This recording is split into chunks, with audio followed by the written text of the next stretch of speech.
Hello everyone, Simon this side. आज हम बात करेंगे कि जब भी आपको वाया एयर शिपमेंट करना है, एक्सपोर्ट करना है, तो कौन कौन से ऐसे पॉइंट्स हैं जो आपको पता होना चाहिए ताकि आपको कम से कम कॉस्ट लगे जब भी आपको एयर शिपमेंट करना हो। अब इसमें दो चीज़ें आती है। सबसे पहला आता है आपको कि आपका कितना प्रोडक्ट का वॉल्यूम है। अगर आपको छोटा कंसाइनमेंट तो आप उसको कुरियर के थ्रू करोगे, अगर नहीं है तो उससे ज़्यादा है तो आपको करना है कि एयर कार्गो।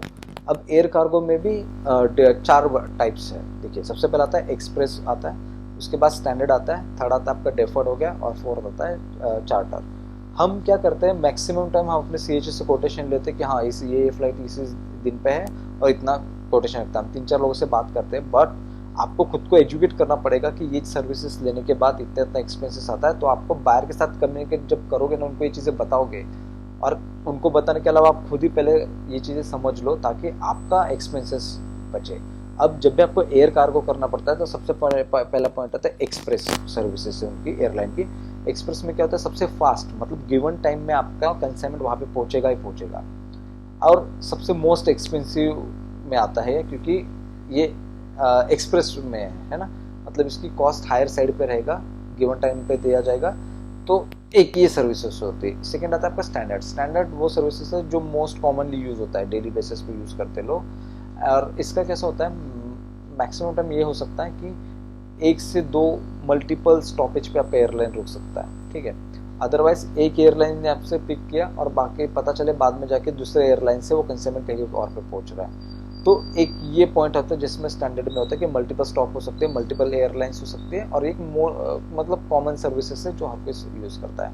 थर्ड आता है डेफर्ड। डेफर्ड उन लोगों के लिए है जिनका प्रोडक्ट एक हायर प्रायोरिटी साइड पे नहीं जाता है। मतलब ऐसा कुछ आपका प्रोडक्ट हो जहाँ पे आपको कोई जल्दबाजी नहीं है कि आज के आज है तो कल के कल पहुँचने पहुँचने। कुछ आइटम ऐसे भी होते हैं जहाँ पे, मतलब मैं नॉन पेरिशेबल के आइटम की बात कर रहा हूँ कि लोग बोलते हैं कि चलो कोई बात नहीं, इसमें आपका सबसे ज़्यादा पैसा बचेगा। रीज़न, क्योंकि इसमें कैसे बुकिंग होते काइंड ऑफ, जब स्पेस अवेलेबल हो तब आप बोलोगे कि ठीक है आप इस दिन पे आप लेके जाओ, स्पेस अवेलेबल के ऊपर है।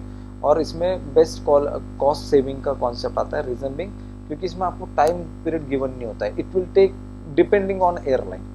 और ये डिपेंड करता है कि मेजोरिटी टाइम मल्टीपल स्टॉप्स पे रुक सकता है, मल्टीपल एयरलाइंस चेंज हो सकता है। तो डेफर्ड में यह है कि डिले होगा बट आपका कॉस्ट बच जाएगा। एक होता है, फोर्थ पॉइंट आता है चार्टर। चार्टर में क्या होता है कि आपने देखा होगा ना, charter planes, export import is all about trading. अभी भी बोल रहा हूँ, ये नहीं कि सिर्फ इंडिया के बारे में सोचना है। आपने किसी और कंट्री में एक्सपोर्ट किया, वहां से आपको और कोई सर्विसेज प्रोवाइड करनी है तो बाहर से कोऑर्डिनेट करो या तो आप खुद बताओ। तो चार्टर आपने देखो ना, चार्टर प्लेन्स होते हैं जो प्राइवेटली बेसिस पे आपको एक गुड्स लेके जा सकते हैं। So this is called charter. अब इसके अलावा सेकंड आता है आपका कि बाय कुरियर। बाय कुरियर में भी आपको DHL, फेडेक्स और UPS मिल जाएगा। तो ये कब काम आता है कि जब आपका कंसाइनमेंट 45 kg का नीचे हो, 45 kg के नीचे, तब जाके आपको इनका यूज़ करना है। इसमें भी बहुत ऐसी चीज़ें कि जब भी आप एक्सपोर्ट करते हो तो सामने वाली पार्टी को, आपका जितना भी इम्पोर्टर होगा उसको एक सर्टेन अमाउंट के नीचे अगर आप एक्सपोर्ट करोगे वाया कुरियर तो उसको इम्पोर्ट ड्यूटी नहीं भरनी पड़ती है, ट्रेड एग्रीमेंट हो या ना हो। एक इम्पोर्ट ड्यूटी का है, या आने वाले किसी वीडियो पे बना दूंगा।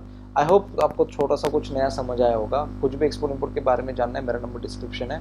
एक्सपोर्ट इंपोर्ट का 1-to-1 सेशंस होता है, so you can join. And thanks for watching this video guys, have a great day. Thank you so much for watching this video.